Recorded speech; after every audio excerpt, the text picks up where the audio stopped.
Few weapons on the 21st century battlefield are as effective as the modern sniper. On any battlefield, a proficient sniper has got the capability to change the tide of that battle. Now fielded by every branch of the U.S. Armed Forces, from the Army to the Marines, Coast Guard, and Navy, these elite warriors continue to prove their value in modern conflicts. No shot is the same shot, so you have to be prepared for every shot. This four-part series looks at how the role of the sniper, their tactics and technology are changing to effectively combat everything from insurgents to smugglers and tribal warlords. You can't just stamp out a sniper. These professionals are highly trained, infinitely adaptable, and frighteningly lethal.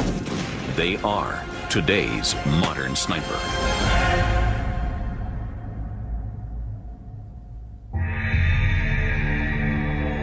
I'm Sergeant Parker.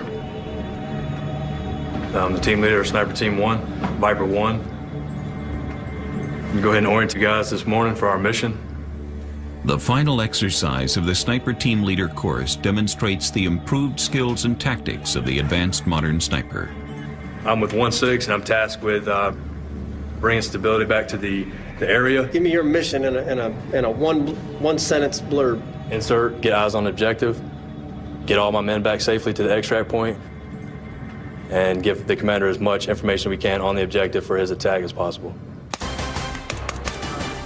The advanced sniper has grown from the two-man team with a single objective to a six-man element capable of taking on increasingly complex missions. The insurgents that are occupying that area took over the locals, harassing locals with small arms fire, improvised explosive devices. They've been attacking the police stations. In addition to increased team numbers, what separates the advanced sniper is his expert camouflage capability, the ability to call in close air support, and most importantly, his ability to think on his feet. You've got to be an adaptive, intuitive thinker. And with the growing demand for sniper teams, the Army, Marines, Navy, and even police snipers have come together to take a course that over the next 8 weeks will teach them the combat capabilities and explosive power of the advanced sniper team.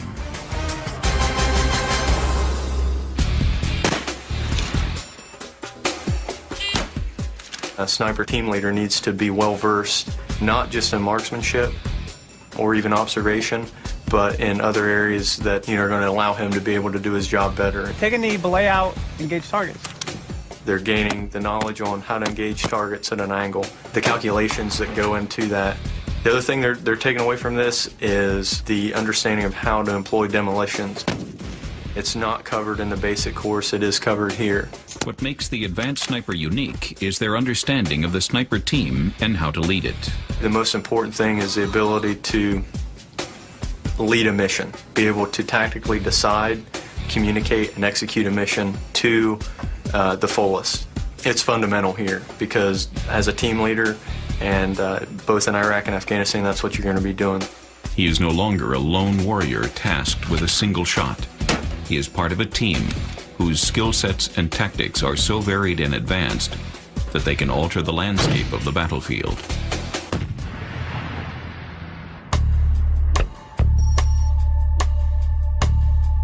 The sniper team did not come from any particular service. It is a shared tactic that has been adapted to suit the needs of the modern sniper. And although each different branch of the military trains at separate facilities with varying courses, they must ultimately work together seamlessly to accomplish the overall mission. You'll have air support from Marines, you'll have EOD support from the Navy, you'll have Army support for your QRF, so it's just a big joint operation. Working with the other branches, it helps you get everyone's different views on sniper missions and different ways to do things. I think every service, they pretty much do about the same things, just some might shoot a little bit better than others, some might be better at tactics than the others. This sharing of information between services has helped to create the advanced sniper. They are part of a team. Each member of that team brings unique skills that make the sniper more effective. How a sniper team is formed is dependent on that branch of the military. For the Coast Guard, a sniper team is a gunner, a pilot, and a co-pilot. For the Marines, a sniper team can be a 6-man unit, and for the Army, a sniper team may only be 3 soldiers taking on a particular mission. There are 3 basic positions of the advanced sniper team. The team leader is most often the primary sniper of the team. He is carrying the long-range bolt-action rifle capable of hitting a high-value target past 1,000 yards. We're here at Camp Geiger. We're going to depart Camp Geiger with Team 1, Viper 1. Not necessarily the guy always pulling the trigger. Anyone in the team could be up actually observing in country and be the one to have to initiate an ambush or engage a threat. But your team leader is going to be the most seasoned guy on the team, not necessarily senior in rank, but most experienced in the team. He's going out with his team all the time.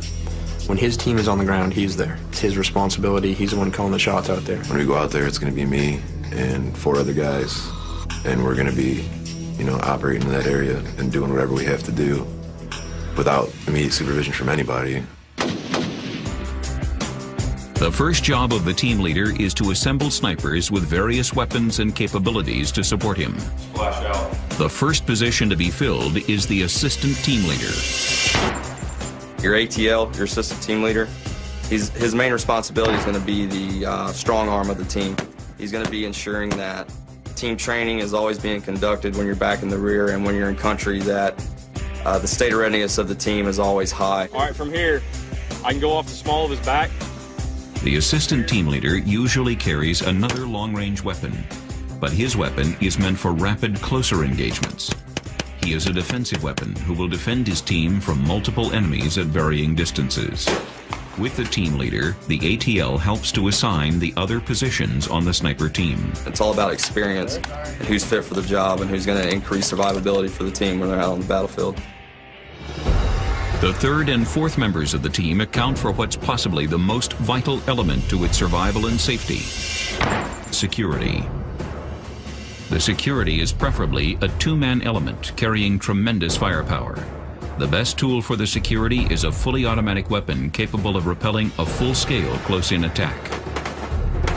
When it comes to security element, the security element will end up overwatching the areas that you can't watch because you're observing. It could be wherever the main funnel is to come into your area. It could be top of a stairwell that you can still see that soldier from your loophole or wherever your hide is that you've got.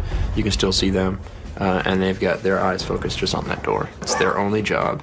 They can see out from their own loophole or whatever out to the area approaching it. While a 3- or 4-man team is the base for the advanced sniper, both the Marines and Army would prefer the safety and skill set of a 6-man team. The 5th member of the team is the RTO, or radio telephone operator.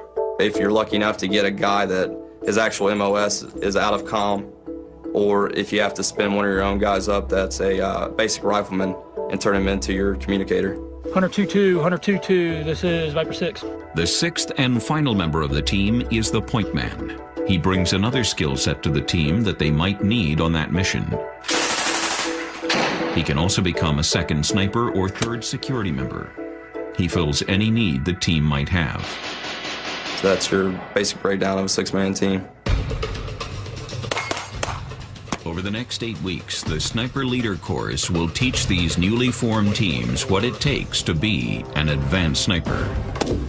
Like building blocks, they will add to their expertise with camouflage, high-angle shooting, demolitions, and calling for fire support. A 6-man element out on the battlefield as a sniper team can change the course of any area.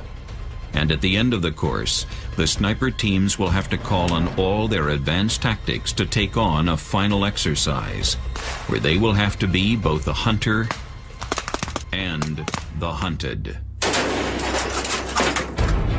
Coming up on Modern Sniper. You need a gun that's quick to get in the fight. The unconventional weapons and gear of the sniper team. And you better believe that they're going to be gunning for you, because they want to get you out of the fight faster than anybody. And later, the final exercise.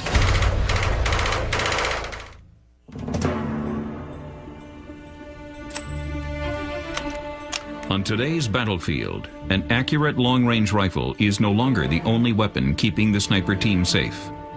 The Sniper Team Leader course teaches the advanced sniper to think beyond a single bullet. They must look at weapons with rapid engagement capabilities and massive destructive power.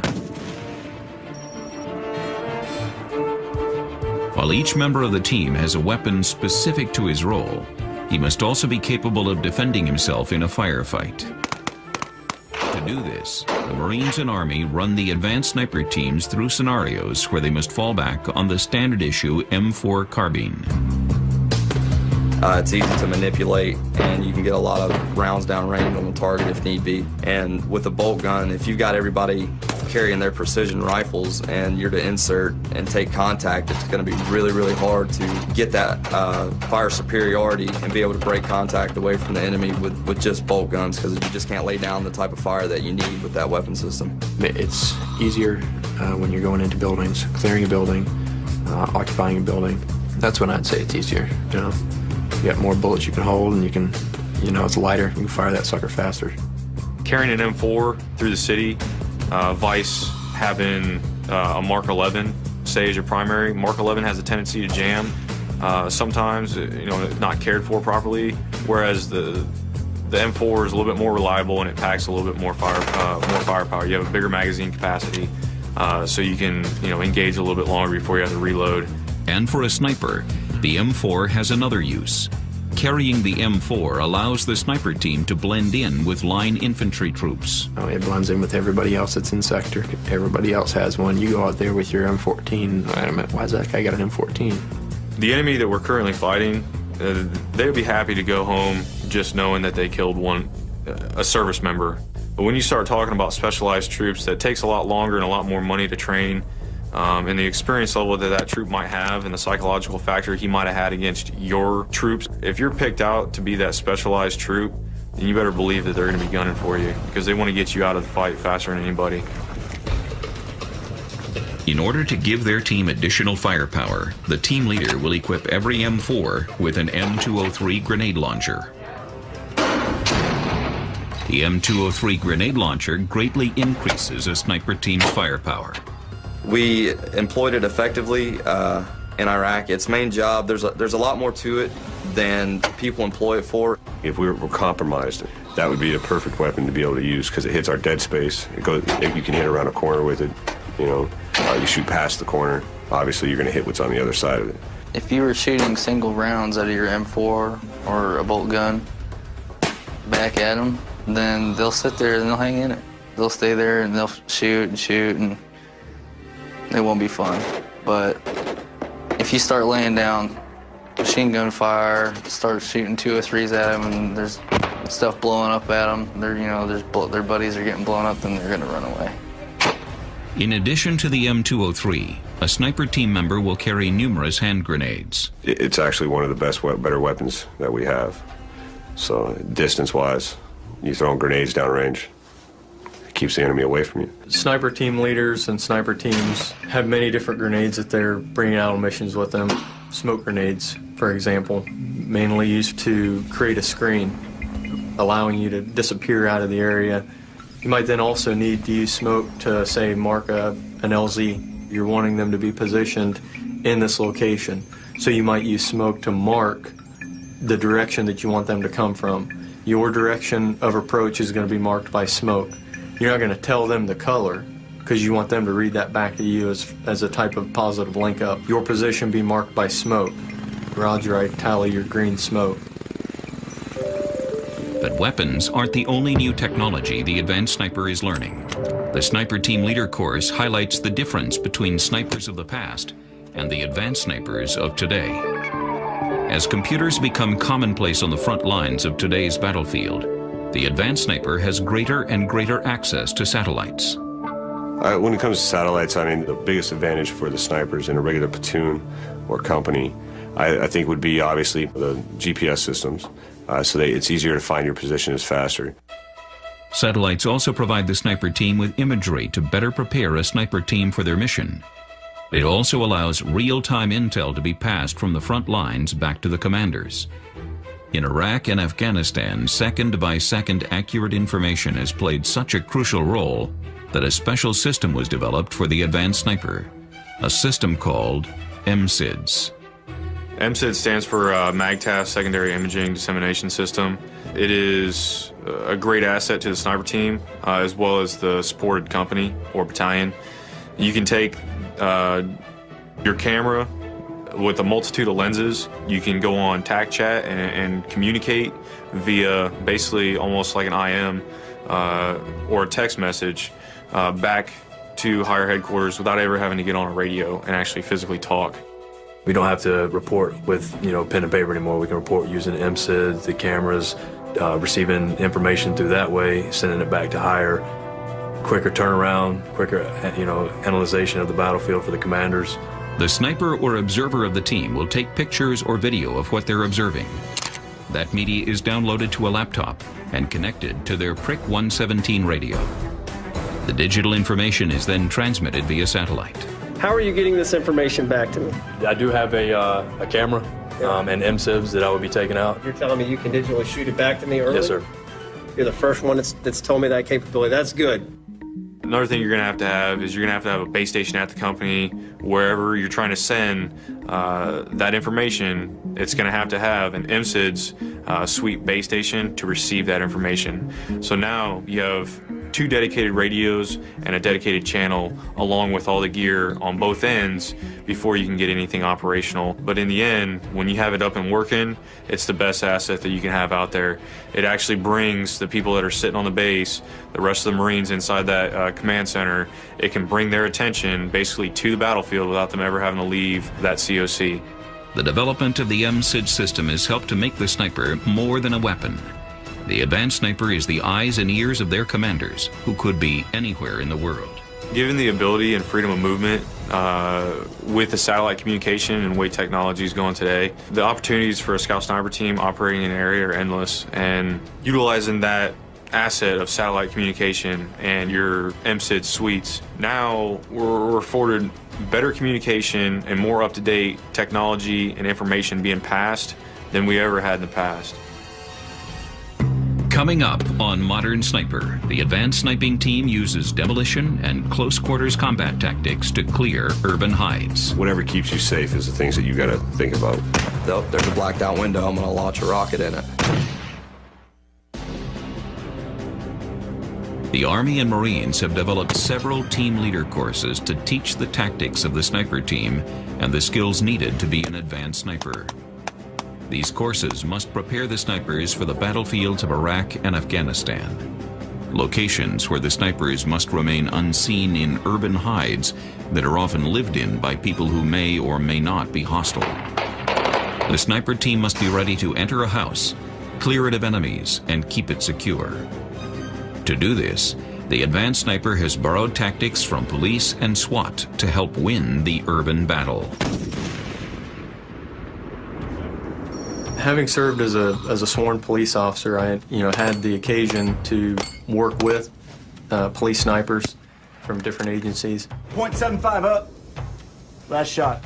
From the outside looking in, was able to see how they're employed and what their job is and how it relates to what we do. One shared tactic is the use of demolition. Our charges are built with hostages in mind. Collateral damage is looked at a little differently in the military than it is in law enforcement. Obviously, they don't want to kill innocent people or hurt innocent people. I mean, it's basically the same thing, but it's way reduced.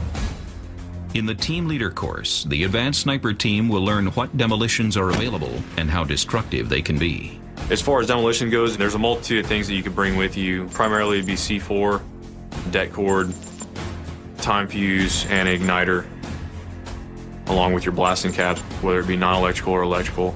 There's different ways you can go about setting up demolition.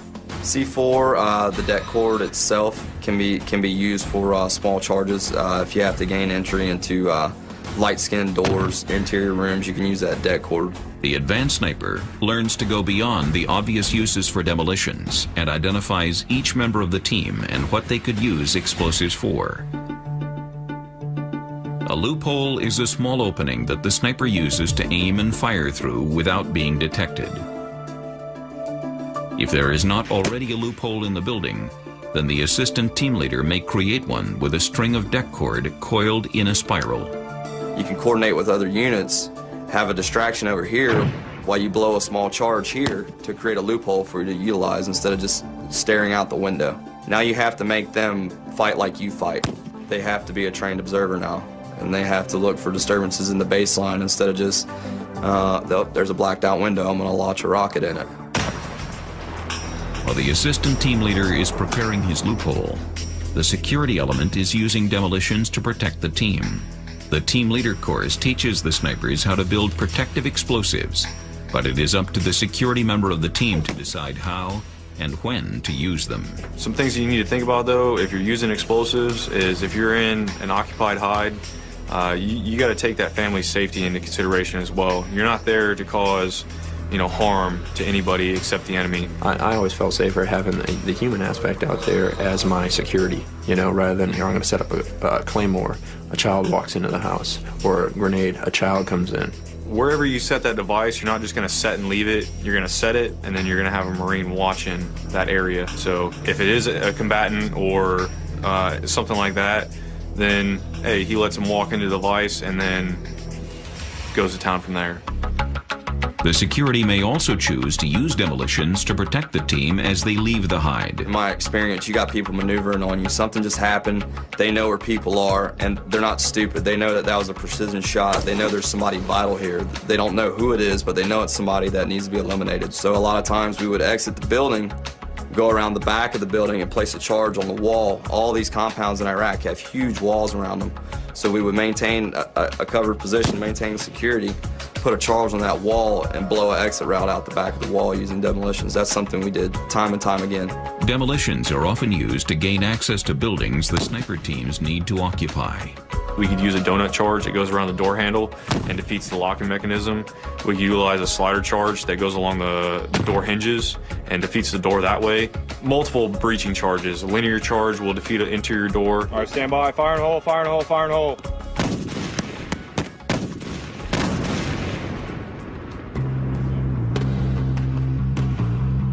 Once they are in the door, each member of the team begins methodically clearing the building. This system of clearing and moving through the rooms is its own unique style of fighting known as CQB, or close quarter battle. Everybody's an infantryman, so they have to know how to do it once for all. You can't just run into a building and say, okay, I'm taking over. You got to know how to clear the points that you need to be cleared. You always want to have the element of surprise because you don't want them to know you're coming. So basically you just, as soon as you make that first entry, you just go, go, go, go. To make that first entry, the security member of the team will breach the door. Your rear guy will pop that door and you're first in. Either going to be your team leader, or I chose myself. I was usually the second in that door because that way I could have direct control. If you start going in there and the machine gun opens up, you hear that rock and you can at least get him out and back. How fast the team clears the building depends on whether it is day or night. At night, the advanced sniper will use a soft clear in which they will move slowly and secretly from room to room. Soft clears are what we generally focus on. You'd like to go in at night because obviously the element of surprise. Use whatever method we need to gain entry into the courtyard itself, whether it be bolt cutters or just jumping over the wall. Then you gain entry into the actual courtyard. In our case, we had 2 automatic riflemen, which were saw gunners. And then you have another guy in the team that's going to maintain security down on the bottom floor and take care of the family. Watch out. Watch where you're walking. Check. Take the door on the left. Take the door on the left. Once you gain entry into the building, the other 3-man, the team leader, the ATL, or whoever the 3rd man is, that OP team's going straight upstairs to do work and clear upstairs. You want to be as quiet as possible, checking for tripwires and traps and stuff like that, and make sure you're watching around so no one sees that you're going in there. And utilizing your NVGs and your IR floodlights, you're doing a soft clear of the room and making sure there's nothing booby-trapped, nothing fishy. The family's taken care of, and like I said, the security team's taken care of downstairs, and the OP team's clearing everything on its way upstairs to set up their OP and conduct observation. While the sniper teams prefer nighttime operations, there are situations where they are forced to clear buildings during the day. Say you were on a patrol with a regular platoon or a regular squad, and you ended up getting contact, and the target was too far for the regular infantrymen to hit, so the snipers would have to run inside of a building to get a better shot at them, work their way to the roof, or to a window, or anything like that. So they'd have to be able to clear the room as fast as they're moving. Going in there to clear and you know it's hostile, you're not going to go in there slow. You're going to go in there and make sure you clear that building. You go in fast and you keep that pace. You know, obviously there's going to be obstacles and stuff. You just have to adapt as quick as you can. You own that room. You're in there, you secure that room. You're not hanging out, you're moving on to the next room. You go from room to room, stairway to stairway, and door to door, closet to closet. It's just, everything needs to be cleared before you try to set up your position. When the room is clear, when the area is secured, then it's saying, okay, Roger, now my security's in place. Let's start setting up our OP. After safely entering and clearing their urban hide, the advanced sniper team can begin their primary mission. They are watching, taking notes, and waiting for the opportunity to strike. Coming up on Modern Sniper. You're able to see out and nobody sees 6 Marines sitting on a hillside. The sniper has learned several new tricks to keep themselves safe. What fire support is just indiscriminately dropping ordnance. It's got to be used to shape that battlefield.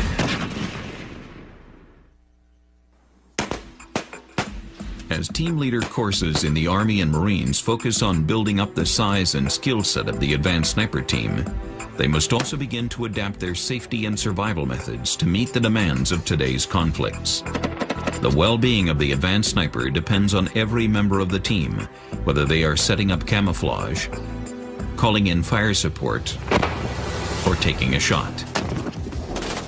Each member's unique skill set offers solutions that help ensure their safety and survival. Once you've mastered the art of being able to blend in with your environment, then truly you understand the art of camouflage, and that's exactly what it is. It's an art. What it all comes down to is hiding what will stick out to the enemy. The biggest target indicator on the human being is the head, neck, and shoulders area. It's the most identifiable features on a person from a distance. To effectively hide, the sniper will adjust his camouflage to match his surroundings. When they are in a building, that could be as simple as a sheet draped over his head and gun. The advanced sniper team does not stop their training at urban hides. They must be prepared to use a number of techniques that make them look like the jungle or the desert. To be an effective sniper, understanding camouflage and how it works and what can be seen and what can't be seen, that takes a great deal of time to become proficient with and to understand. No matter what the terrain, snipers will help each other construct their camouflage. In a forest environment, the first line of defense is the ghillie suit. If the team is working in the desert, then their camo must match the sand around them. During daylight operations, we utilized chicken wire. Different techniques that I've used, from using Arctic Overwhites that I dye, sheets that I dye, spray paint, and then put a spray adhesive, some talky sand on it. And with that chicken wire, it's big enough for your team, so that way in the daytime, when the sun comes up, you lay that over your team, and now you are the rocks. With this technique, the snipers will assist each other in assembling and entering the hide.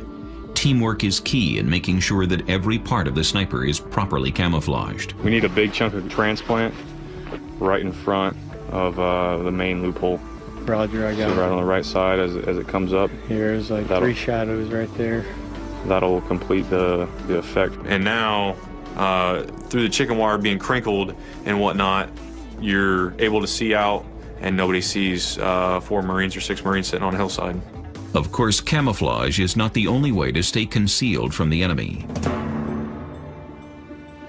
Snipers in Afghanistan have learned that taking positions high in the mountains can be an ideal place to stay concealed, while affording a commanding perspective on the battlefield. However, taking a shot from a high-angled position can be one of the greatest marksmanship challenges in sniping. That's something that if you've never done it before, that's a whole different breed of marksmanship, is high-angle shooting. If you've never done a high-angle shoot before, and you step out there and you think it's going to be the same as shooting flatline distance, then you're sadly mistaken. There's a lot more variables that go into it. Because, I mean, you're looking up, and whatever this is, it is what it is, but the bullet's only affected by gravity for this distance here. So this could be 600 yards, but whatever this angle is, you gotta think that angle is compensating for the horizontal distance. Snipers use the Pythagorean theorem to adjust the angle of the shot. They know the C side of a triangle is the distance from them to their target. They use this and the angle of their shot to figure out the distance of the B side of their triangle. They then subtract B squared from C squared to find A squared. The A distance is what they use to adjust their scope. What's that range? 750? At the Team Leaders course, the students engage several targets from the tower. The targets range from 150 yards away to right below them. Once again, teamwork makes the difference between success and failure. The observer uses a slope doper to find the angle of the shot. The sniper provides the observer with a mil reading of the target. 1.5. Using those two factors, he can calculate the horizontal distance to the target. That is given to the sniper, and he engages that target. Obviously, downtown Dallas has got a ton of height, so the potential is there to have really extreme angle shooting. Look, clear. Excellent. Great time. Good job. Freaking awesome. I would say it's reinforced what I know more than it wasn't that it was new. It was a reinforcement of what I've been getting trained to do. Not only do snipers have to consider the calculations of a high-angle shot, but they also have to think about whether they should take the shot in the first place. Shooting their weapon will often give away their position. You want to go out there and gather the maximum amount of intelligence as possible. And if you're going to pull that trigger, like I said before, it's the consequences that would come from that. As a solution, the team leaders are being taught to call in fire support. Fire support often comes in the form of a plane, helicopter, or mortar, and even though it makes a larger impact, the location of the team remains secret and safe. What fire support is not is just indiscriminately dropping ordnance. Okay, it's got to be used to shape that battlefield. If you got 100 troops down on the ground there, you're going to pull your trigger at night with a Barrett. No. That's when I would either call for fire or whatever, because they don't know where that's coming from. They can pretty much triangulate where you're shooting from, and that round cracks off. Calling for fire is looking at enemy targets that I can't take out with my sniper rifle, and I need heavier artillery or mortar fire. And I'm just giving them a direction and distance from my position, and they're going to drop around. I'm going to adjust them on target, and target's neutralized. It gives you that option to stay on the battlefield longer and get more positive things done using your air versus using your gun. It's really up to that team leader. That's, again, going back to the team leader. That's his job to make that call on the ground. If the team leader decides to call in fire support, he must consider what's available to him, and on the modern battlefield, it doesn't necessarily come from the same branch of the military. Pretty much the first guys to show up, and help you guys out that's what you want. It doesn't matter whether it's from the Marine Corps or if it's a sister service, it does not matter to that sniper team. FTC, this is Viper 1. Vehicle and troops in the open, fire when ready. Because of the joint effort, a sniper team leader will usually have a variety of assets available to him, from fixed-wing aircraft with bombs to Cobra helicopters with machine guns. And they almost always have mortars they can call in. Satellite communication has made cross-branch communication easier and more efficient, making calls for support fire a great tool for the sniper. Coming up on Modern Sniper, the final exercise of the team leader course. And they want to be able to demonstrate to us, I can go out in combat and be successful. Killing those two guys is going to provide immediate security for y'all. 3 guys alone on the battlefield, it's pretty scary sometimes.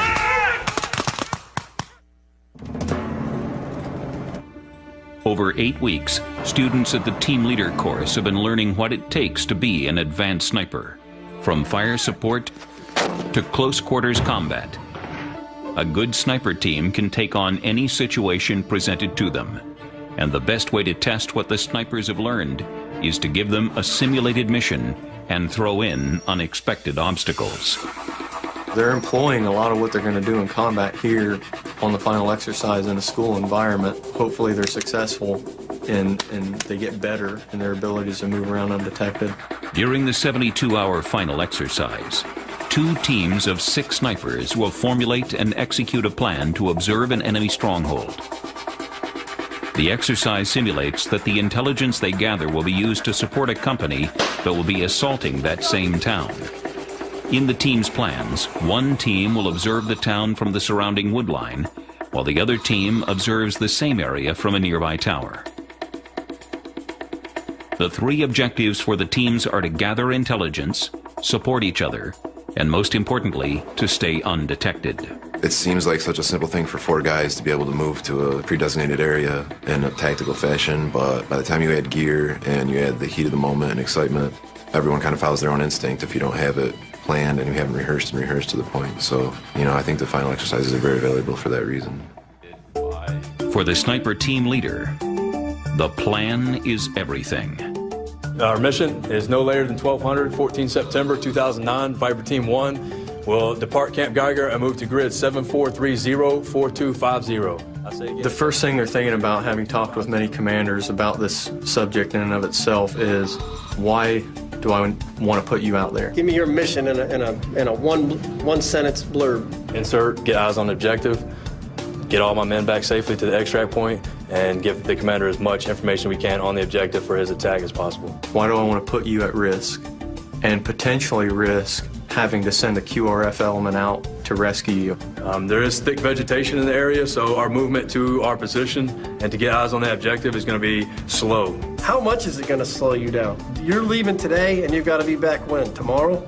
I, as the commander, am going to think about when you get out there, if it's a huge impact, it keeps you from getting into position and accomplishing your mission. That's something I need to know. You have to convey to them, this is why you should put me out there. This is what I can do for you. This is how I can be successful. And you explain that through your mission that you put together. You're the first one that's covered any of these. But this is the whole reason I'm sending you out there. While the brief is underway, the assistant team leader preps the rest of the team and their gear for the mission. Viper's Nest, this is Viper 1, radio check, over. Once the brief is complete and their gear is prepped, the two sniper teams begin their mission. Viper 1 will move into a tower to be the primary observer team. Viper 2 will move to the woods around the town to support Viper 1. Both teams must assume that the instructors are hunting them, and, just like in a real battle, compromise is failure. As soon as we begin the field skills portion, you're always under observation. 3 guys alone on the battlefield, it's pretty scary sometimes. You sit there and you're hearing things and you're wondering, what's that? You're pretty much on your P's and Q's a lot more than you would be if you were with a squad. You need to have a keen situational awareness to everything that's going on around you. And they want to be able to demonstrate to us proficiency that, hey, I can go out in combat and be successful.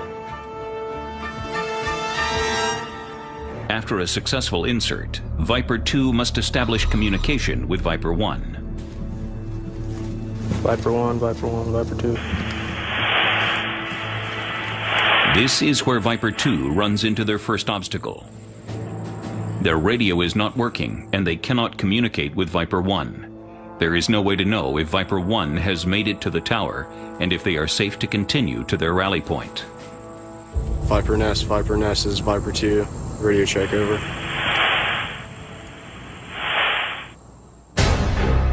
The instructors, acting as enemy insurgents, begin to close in on Viper 2. Without having any prior knowledge of the team's whereabouts, their goal is to find and compromise the teams. And since they know exactly how a sniper thinks, they are Viper 2's biggest threat. They're going out there hunting these teams and pursuing these teams. They have no idea where they are, but they're having to look for positions that they would select as a sniper. And it's at those times that they're interdicting the teams. In combat, if there is known insurgent activity in an area, the commanders will notify their forward teams. But when communication is out, the team is on their own. Since Viper 2's communication is down, they continue to move slowly and carefully to their rally point, stopping occasionally to try to communicate with Viper 1. But there is still no response. They don't know what lies ahead of them and have no idea of what is moving behind them.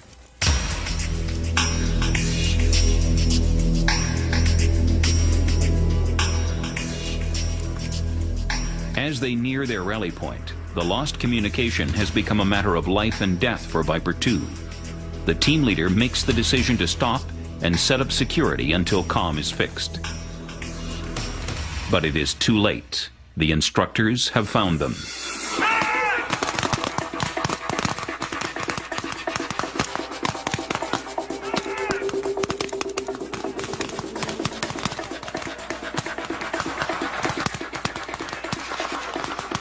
It is only through the entire team working as one that they are able to repel the attack. The team kills an insurgent while the other one flees. By successfully defending themselves during the attack, they have passed a portion of the final exercise. Now, the instructors give the team a reality check. Which way'd your threat just come from, Bandu? That way. Maybe you want to keep security. Oh, he's got it. How far away are enemy reinforcements? Closer than your QRF, right? So what should be your first concern? Now that they just know they've been alerted to your presence. Get some distance between your 5-man team and that enemy company-size element, right? So what are you on the hook doing? Calling in your contact report, calling in QRF, telling them you need immediate extract. Only critique points are, hey, eliminate that threat first, okay? Whether it's 2 guys, whether it's 5 guys, whether it's 10 guys, if you can drop those dudes, drop them. Killing those 2 guys is gonna provide immediate security for y'all. So let's drop those guys. Even if there is a platoon-sized patrol 200 meters behind them, we drop those 2 guys, then we utilize that 30-second gap to ruck up and get out of there. You guys were ready to go in probably 20, 30 seconds. Do you see the benefit of staying prepared, of staying vigilant, staying ready? I think from what we've seen, you guys are ahead of your peer group, at least for the class. So kind of feel good about that. All right, cool guys, bounce into the tree line, take 5. After moving back into the woods, Viper 2 has restored communications. Yeah, could you send up a pause rep to Viper's nest for us? Viper 1 has successfully made it to the tower.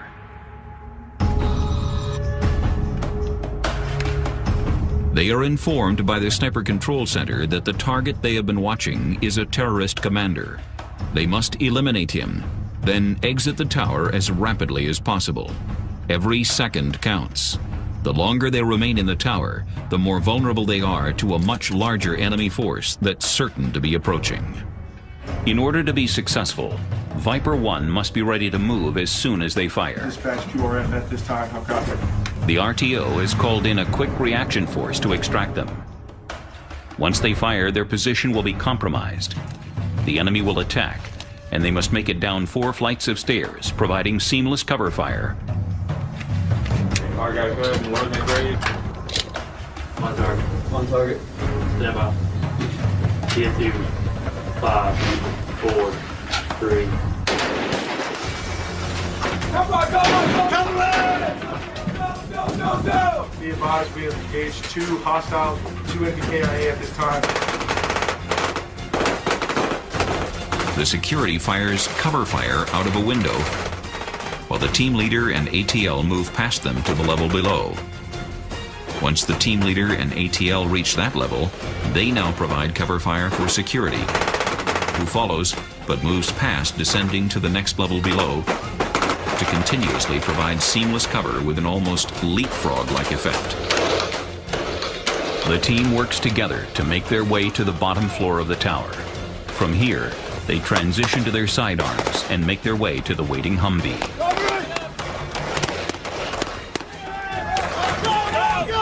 As they safely ride away from town, they know their mission is a success.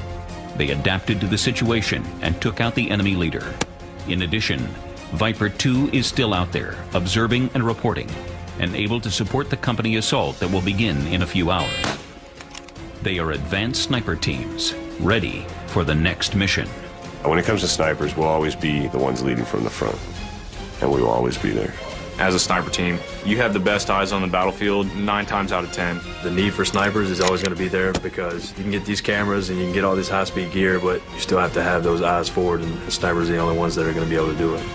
The advanced sniper team, whether Army, Coast Guard, Navy, or Marines, is an incredible force on the battlefield.